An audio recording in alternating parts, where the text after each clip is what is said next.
մենք շարունակում ենք կարևորագույն թեմաների քննարկումը, այս պահին զրուցելու ենք քաղաքագետ Բիհամ Նազարյանն հետ։ Պարոն Նազարյան, շնորհակալ եմ ժամանակ գտնելու համար։ Այն անգամ երբ որ մենք զրուցեցինք, դրանից հետո բավական իրադարձություններ տեղ ունեցան եւ մենք անհրաժեշտություն գտանք, որպեսզի ձեր մեկնաբանությունները ստանանք այդ իմաստով։ Ամենակարևորագույն բանը, որ տեղի ունեցավ,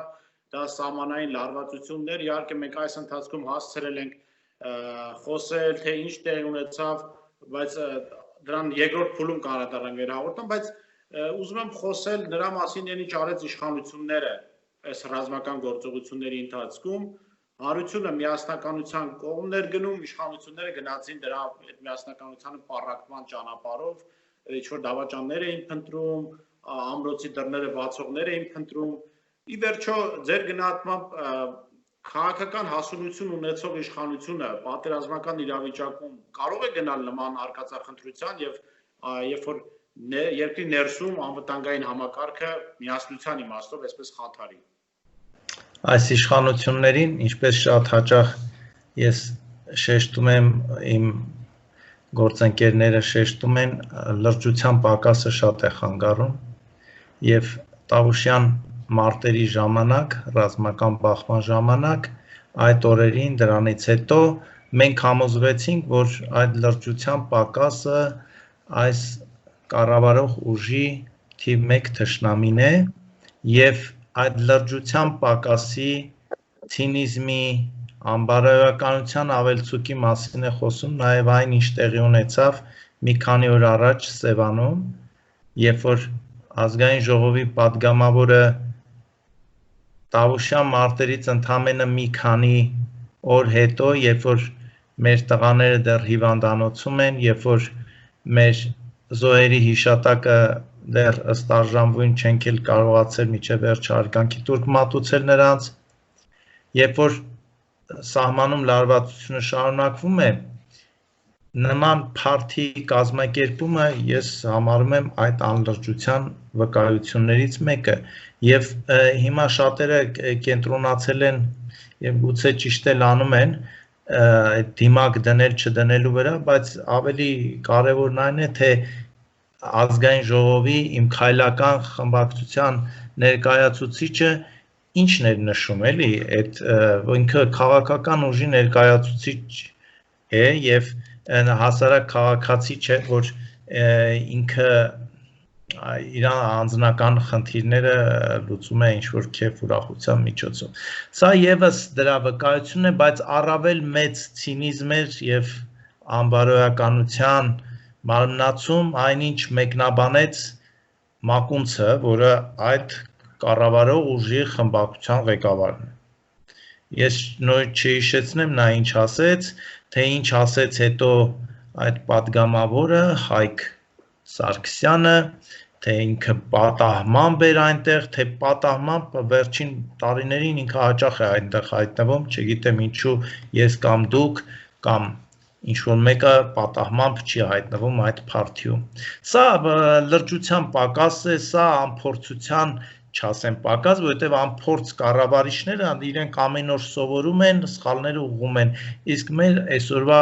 կառավարող ուժը սովորելու ոչ մի ցանկություն չունի, նրանք մեծամիտ են, ինքնահավան եւ շատ ներողություն դատարկ։ Պարոն Նազարյան, դուք այս միջադեպը հիշեցիք Սևանի եւ այս առումով սա կարծեք իշխանության այսպես գործելակերպի եւս մեկ դրսեւորում էր։ Տեսեք, դուք հիշատակեցիք Մակունցի, ես հիշեցնեմ, որ ինքը ասաց, որ պատահմամբ է հայտնվել այնտեղ եւ լողափետ ինքը որևէ կապ չունի։ Հետո ապացուցվեց փաստերով, որ 2016-ից սկսած լուսանկարներով, փաստերով, որ իրենք այդ եղբայրները կապ ունեն այդ լողափի հետ։ Այսինքն մենք ականատես եղանք ցինիկ ձևով հանրությանը ստելու մի օրինակի, բայց սա միակ օրինակը չէ։ Ցավոք միակը չէ, այո, իրոք միակը չէ։ Ստիպում ի վերջո մենք ընդունում ենք, որ իրենց հանրության լայն զանգվածը ընտրել է, բայց ի՞նչն է ստիպում իրենց ստել այդ հանրությանը։ Ի վերջո ստել այսքան պրիմիտիվ լավ։ Ստել կարծում եմ բոլորն են ստում ինչ-որ փուլում, կյանքի ինչ-որ ընթացքում, բայց ինչու է այսքան պրիմիտիվ, ինչու հասարակությանը այսքան անմեղսունակի տեղ դնել, որ պատկերացնելու համար, որ այդ ստերին պետք է հավատան իրենք։ Գիտեք, զարգացման որոշակի մակարդակի վրա գտնվող մարդկանց մի պահ սկսում է թվալ, որ իրենք շատ խելացի են, խորամանկ, իսկ մյուսները, որոնք կիրթ են եւ չեն արտահայտվում, չեն բարձրաձայնում, որ մենք նկատում ենք ձեր ցինիզմը եւ դատարկությունը, նրանք միամիտներ են, որոնց կարելի է անverջ խաբել, եւ հիմա այսօրվա այս մեր կառավարող ուժը ընտրել է ցինիզմի տարբերակը։ Անենք ինչ ուզում ենք, ցանկացած մեկնաբանություն կարելի է գտնել։ Ես վստահ եմ, որ այդ նույն մարդիկ, եթե հանկարծ Աստված չանի մի օր Տավուշի անտառները որոշեն հատեն, շատ հետարքիր բացատրություն, ինչ-որ երջանիկ ապագայի մասին հետարքիր բաներ կասեն ազգային ժողովի պատգամավորները, կառավարության անդամները, հիմնավորելով, թե ինչ մեծ օգուտ է ստանալու Հայաստանը Տավուշի անտառների հատումից հետո։ Ես իրենց, գիտեք, լավ եմ ճանաչում եւ չեմ զարմանում, իրենց, ասենք, կյանքի կերպն է այդպեսին։ Եվ դուք շեշտեցիք, որ ընտրել է ժողովուրդը, ես մեկ անգամ եւս Նիկոլ Փաշինյանին եւ իր թիմին հիշեցնեմ, որ ժողովուրդը ձեզ չի ընտրել, մեկ անգամ եւս շեշտում եմ, ժողովուրդը, այն ժողովուրդը, որը մասնակցել է ընտրության եւ քվեարկել իմ քայլի օգտին, ինքը իր դժգոհությունն է արտահայտել Սերժ Սարգսյանից եւ Հանրապետական կուսակցությունից։ Ընդամենը ձեզ չի ընտրել, ձեր ինչին ընտրեր։ Ձեզ դուք ինչ էիք արել, որ ձեզ ընտրեր։ Գործել էիք, ինչ որ գործողություններ էիք կարել, արած քայլեր ունեիք, բացի Գյումրի-Երևան ճանապարհը մի քանի մետր ոտքով կիլոմետր անցնելով, ոչինչ չէի կարել, ձեզ ինչով դուք չկայացած քաղաքական ուժ եք եւ մնում եք չկայացած քաղաքական ուժ, ձեզ ժողովուրդը չէր կարող ընտրել։ Նա իր մերժումն է արտահայտել եւ մոռացեք այդ 70%-ի մասին։ Ես վաղուց այս օրինակը չեմ բերել տաքսիստների, ես օրվա մեջ մի քանի անգամ, ասենք, տաքսով երթևեկում եմ եւ ասեմ, որ այդ խավը արտահայտում է ժողովրդի 80%-ի կարծիքը, այսօրվա տաքսիստը պարզ կոչ արեց, ասեց, որ ժամանակն է արդեն դուրս գալ փողոց եւ վերաբերմունք արտահայտել այս իշխանություններից, նա կոնկրետ դժգոհ էր այս պահին, այսինքն որպես օրինակ բերեց այն ինչ անում են դիմորդների հետ Արայիկ Հարությունյանը եւ կառավարությունը։ Պարոն Ազարյան, միջև անցնելը դիմորդին, որը մեր ներքաղաքական կյանքի կարևորագույն հարցերից մեկը դարձավ այսօրին, տեսեք դուք տեղին դիտարկում արեցիք հանրությունը, որի մասին նաև մենք շատերս այսօր նաև մեզ լսողները գուցե շատերը մերժեց նախկինների այն բարքերը, որոնք ընդունելի չէին, դա, չգիտեմ, հասարակությանը ցինիկաբար ստելն էր, դա պատգամավորների գործարարությամբ զբաղվելն էր, երբ որ իրենք պետք է պատգամավոր լինեին, դա ոչ պրոֆեսիոնալ կադրերն էին, որոնք լցված էին պետական համակարգ, բայց չնայած այս չափով չէ իհարկե։ Մենք կարող ենք ասել, որ հասարակությունը մերժել է նաև այս իշխանությանը, քանի որ նրանք կրկնում են նախկինների գրեթե բոլոր սխալները, բայց ավելի ոչ պրոֆեսիոնալ ձևով։ Դե մենք կարող ենք ենթադրել, որ հասարակությունը կարող է մերժել, բայց մենք այսօր կարող ենք վստահաբար ասել, որ այսօր մեր հասարակությունը, ինչը ցույց է տալի տարբեր ոչ ուղղակի հարցումները, այսինքն հարցումներ են արվում, թե գոհ եք արդյոք կառավարության այս քայլից, գոհ եք նրա, ասենք, հակա կորոնավիրուսային պայքարից, գոհ եք ուսանողների հետ տարվող, պարզվում է, որ այսօրվա քաղաքական ուժը ամենապայծառ օրերում իր համար առավելագույնը 9-ից 12%, սա ես ասում եմ մի քիչ լավատեսական պատկեր է, 9-ից 12% էլեկտորատ ունի, որը ելնի նվազելու է, որքան մոտենա աշունը, այսինքն որքան օրեր շարունակվեն, որովհետև ես պարզ ասում եմ քաղաքական ուժին, ասեք 3 օրինակ, 3 պատճառ, որ ժողովուրդը ձեզ պետք է վստահի, ձեզ աջակցի, որոնք են դրանք, միայն դատարկ խոսքերը, թե որն է, էլի, միայն խնդրում եմ չասեք, որ ճանապարհները ասֆալտապատել են, դա միայն ծիծաղ է առաջացնում, որովհետև դուք փորձեք ճանապարհ կառուցեք եւ ոչ թե ասֆալտապատել, ինչը սկսած հետ պատերազմյան շրջանից 1995 թվականից միշտ էլ արվել է, ընդ որում ճանապարհ են սարքել։ Լևոն Տեր-Պետրոսյանի ժամանակ ճանապարհ սարքեցին դեպի Ստեփանակերտ, Ռոբերտ Քոչարյանի ժամանակ ամբողջ երկրի տարածքի ճանապարհները ոչ թե նորոգվեցին, այլ նոր ճանապարհներ կառուցվեցին, տղեր կամոթ է այդ ասֆալտապատման մասին խոսակցությունները իրոք թարգեք եւ վերադարձեք իրականություն եւ փորձեք հասկանալ ձեր պրոբլեմը նա է, որ դուք մեծամիտ եք եւ ձեր գործից ոչինչ չեք հասկանում։ Հարցրեք նախարարության բաժնի աշխատակիցներին, որոնք տեսել են մի քանի իշխանություն եւ հիմա բախվել են ձեր նախարարների ու փոխնախարարների հետ եւ անգամ հավես չունեն անեկդոտ պատմեն այդ ձեր դատարկ կադրերի մասին։ Մտածեք դրա մասին։ Պարոն Նազարյան, մենք ականատես ենք լինում այսօր դիմորդների խնդրին, բայց այս խնդիրը մյուս կողմից մի հատ ուրիշ իրավիճակ է բացահայտում։ Ուրեմն իշխանությունները ինչ են անում։ Ես երեք նայեցի Արայք Հարությունյանի հարցազրույցը, ինքը ոչ թե անդրադառնում է խնդրին, այլ ասում է, որ բողոքավորների մեջ մի հոգի Քոչարյանի աջակից կա։ Այսինքն իշխանությունները ընտրում են ոչ թե խնդիրը հասկանալու, դա լուծելու, լուծման ճանապարհներ գտնելու այս ուղին, այլ փորձում են թիրախավորել, ինչ-որ խմբեր առանձնացնել, դրանից առաջ Դաշնակցության երկու ներկայացուցիչին բացահայտել, ճակերտավոր ասած, սա հասկանալի է, որ թույլ չի տալու մարդկանց իրենց խնդիրները բարձրաձայնելով, այսպես փողոց դուրս գալով լուծել, բայց մյուս կողմից սա ինչի է տանում, այսինքն իշխանությունները կտրվել են իրականությունից, թե փորձում են մանիպուլացնել եւ այդ կերպ այսպես խեղդել այդ բողոքը, որը այս պահին կա, եւ տարբեր բողոքներ, որոնք կան։ Կոնկրետ անդրադառնալով այս ուսանողների հետ կապված պրոբլեմին, ասեմ, որ այդ պրոբլեմը ստեղծեց հենց Արայիկ Հարությունյանը, ստեղծեց կառավարությունը, որը առանց խորհրդակցելու լուրջ մասնագետների հետ, թե ինչ կարելի էր անել, իրենք որպես պատճառ կամ չգիտեմ ինչ բերեցին, որ այս կորոնավիրուսային համավարակի պայմաններում պետք է քննությունները այլ կերպ լինի, վերցրեցին եւ մի քննությամբ որոշեցին, որ պետք է բուհ ընդունվեն, այնքան գլխի չընկան, գոնե դիմեն ֆրանսիական համալսարանին, որտեղ մասնագետները հասկացան, որ այո, ուսանողներին 3 անգամ տանել բերելու փոխարեն կարելի է 3 քննություններ 1 օրում անցկացնել եւ հստակ պատկերը ունենալ մակարդակի եւ ինչու ասենք մյուս մեր հայկական բուհերը չէին կարող այդ նույն գործելավոճը ընտրել եւ պահպանելով նախորդ տարիների ընդունելության կարգը, որովհետև այս խառը իրավիճակում, երբ որ մարդիկ կորոնավիրուսի դեմ միայնակ պայքարում են առանց պետության աջակցության, վերցնել եւ Արայիկ Հարությունյանը, որը ասենք պատմության երևի բոլոր երկրների պատմության մեջ ամենաանհաջող կրթության, գիտության, սպորտի, չգիտեմ էլ ինչի նախարարն է, բայց նա տապալեց իր գործը եւ ցավոք սրտի այսօր Փաշինյանը ոչ թե պետք է արձակուրդում լիներ կամ գոն արձակուրդից գար կանգներ փողոցում ասել երեխեք ջան ես էլ եմ այդպես ընդունվել ինքը նստացույցով ընդունվեց ինքը նստացույց արեց եւ Վազգեն Մանուկյանին համոզվեց որ իրենք քիչ բալ են ստացել բայց արժանի են սովորելու եւ Վազգեն Մանուկյանը ասեց այո երեխեք ջան դուք պետք է սովորեք որովհետև դուք այնքան լավ երեխեք եք, որ ձեր իրավունքների համար կարողանում եք պայքարել։ Եվ ոչ թե ոստիկաններին բերեց եւ ձեռքերը ոլորելով շպրտեց կառավարության շենքի մոտից։ Ես հիշեցնում եմ բոլորին, որ այդպես է եղել։ Հիմա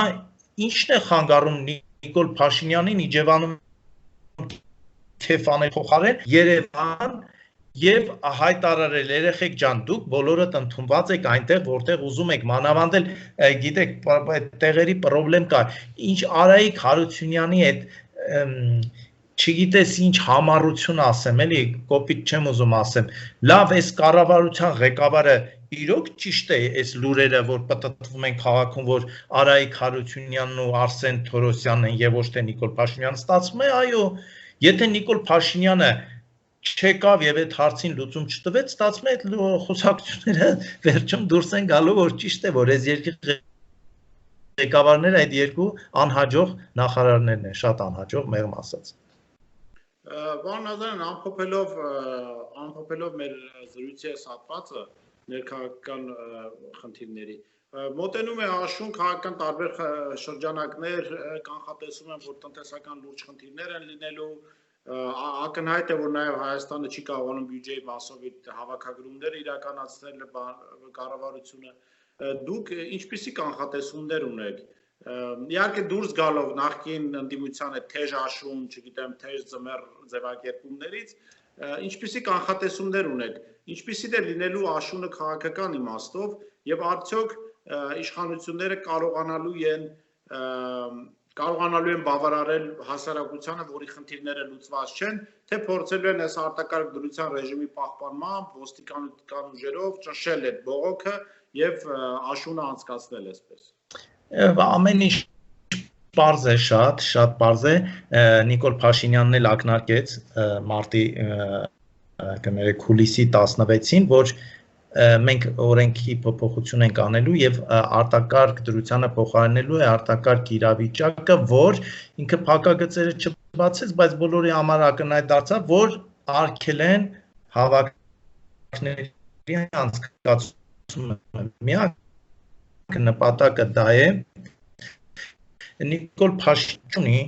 ինքը հասկանում է, որ այս տնտեսական իրավիճակում, որը ինքը քանդ է, եւ խնդրում եմ չասեք, որ դա կորոնավիրուսի հետ էր կապված, որովհետեւ Նիկոլ Փաշինյանը շատ լավ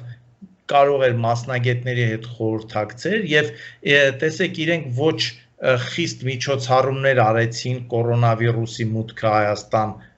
կանխարգելելու կամ արդեն եղածը արագ կանխելու համար ոչ էլ տնտեսությանը թույլ տվեցին, այլ փլեցին տնտեսությունը, փլուզեցին եւ այս փլուզված տնտեսությամբ իրենք գիտեն, որ աշունը իրենց համար եւ երկրի համար շատ վատ է լինելու, ոնց որ ամառն է շատ վատ, հարցրեք մեծ ու փոքր գործարարներին կասեն թե ինչ օբյեկտիվ եւ սուբյեկտիվ պատճառներով ծանր է վիճակը եւ այս իրավիճակում երբ որ Փաշինյանը զրոյական դեպի գնում է զրոյական վարկանիշի, կառավարությունը արդեն մինուսային վարկանիշ ունի, Նիկոլ Փաշինյանը ապավինելու է զուտ ոստիկանությանը եւ փորձելու է բռնաճնշումներով, այսպես ասած, դուրս գալ աշունը, հասցնել ձմեռ, բայց ենթադրենք դուրս եկակ աշունն ու հետո ինչ եք անելու, ախր դուք ոչինչ չեք կարող անել։ Այս կառավարությունը ձախողակ կառավարիչների կա, իրենք ոչինչ չեն կարող անել, գարունը ավելի է վատանալու, հետո մի պա անակնկալ մենք բոլորս տեսնելու ենք, ես չգիտեմ, դա կլինի սեպտեմբերի 1-ին, հոկտեմբերի 10-ին, նոյեմբերի 15-ին, թե հունվարի 8-ին, բայց մի օր լսելու ենք, որ կառավարությունը ամբողջ կազմով հրաժարական է տվել։ Եվ ես չեմ ուզի, որ հայտնվի մեկը, որը նվագախմբի տղաների ֆիլմի են վերջին պահով, որ հայտարարում է, որ նախարարները վերցրել են փողերը եւ գնացել Եվրոպա։ Այդ սցենարը ես չեմ ուզում որ լինի, ես ուզում եմ որ քաղաքակիրթ հրաժարականներ լինեն, հրաժարական, որը Հայաստանին թույլ կտա ռեստարտ անել, որովհետև այս օրինակները, այս սահմանադրության, այս բռնաբարումը, որ տեղի ունեցավ, հետո իրենք իրենցից դժգոհում են, ասում են, բա այս տղային խեք բերում, իր հայրը ժամանակին մեզ դատել է, չգիտես, արդեն իրենք էլ չեն հասկանում, ինչու էս ամեն ինչ արեցին, երբ որ իրենց սրտի դատավորը չի գալու, տնտեսությունը խայտառակ վիճակի մեջ է, խայտառակ եւ չէր կարող խայտառակ չլիներ, որովհետեւ այն երկրում, որտեղ օրու մեջ ցույց էին տալի, որ մտան այսինչ գործարանի նկուղ, այսինչ գործարանի, չգիտեմ ինչ, այսինչ գործարանի այն ինչը, հետևանքները սա պետք է լիներ։ Այս երկիրը պետությունը դա լուրջ, շատ լուրջ կառույց է, որը ղեկավարելու համար շնորհք է պետք, տաղանդ, ոչ թե ասենք ժամանակակից եւ ոչ ժամանակակից գրականության ընթերցում, այլ բնատուր տաղանդ ղեկավարմամբ, որը այսօրվա կառավարությունը որևէ մեկը ցավոք սրտի չունի։ Ես անկեղծ եմ ասում մեկ անգամ եւս, ես շատ ուրախ կլինեի, եթե Սերժ Սարգսյանի եւ Հանրապետականների փոխարիներ մի թիմ, որը գուցե դանդաղ, բայց